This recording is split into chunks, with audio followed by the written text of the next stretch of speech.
Many of us get very frightened when we hear that word commitment. And honestly, I don't blame you because commitments can be very scary. I mean, once you get into it, once you make that decision, there's no going back.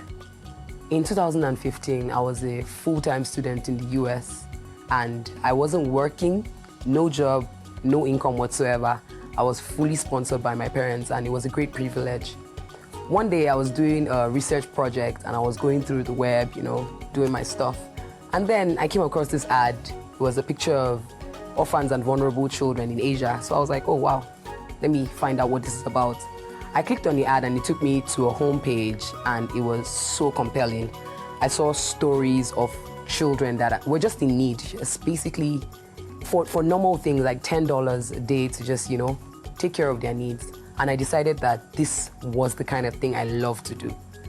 Immediately I thought about that.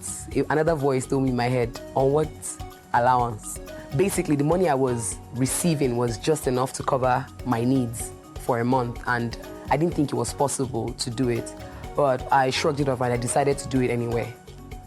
I immediately went to the site, put in my card details, and sent a standing order to the bank to take the money out monthly. I want to tell you that, I love the decision and everything and it was fruitful, but man, there were days I regretted that decision. Some way, somehow though, God sustained me through the entire process and I was happy. One day I was coming back from a class and I decided that I needed to pick up my mail from my mailbox. So I went in, got my mail, and went to my house. I flipped through the junk mails and everything.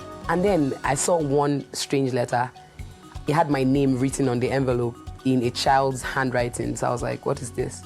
I opened it and it was a letter from Christian, the boy I had decided to sponsor. He was a 5-year-old child from the Philippines and he had written this beautiful letter about how my giving had changed his life completely.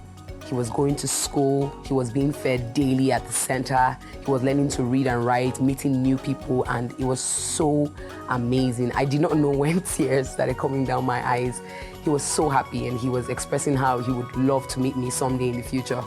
I knew that I would probably never get to meet this boy ever, but the joy that overwhelmed my heart, I was deeply fulfilled. I just felt satisfied at that point. Many times we want to do things like this, but we're so scared about what will happen if we do and how we'll be able to sustain ourselves. But just making that decision to step out and then receiving Christian's letter was like everything. When I came back to Nigeria, I decided that I wanted to do it for a child back home, right here. And so I joined the 700 Club Nigeria.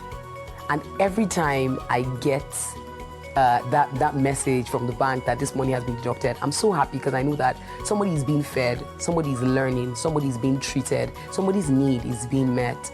And this is the joy of my life, literally, knowing that I'm living my life not just for myself, but for others.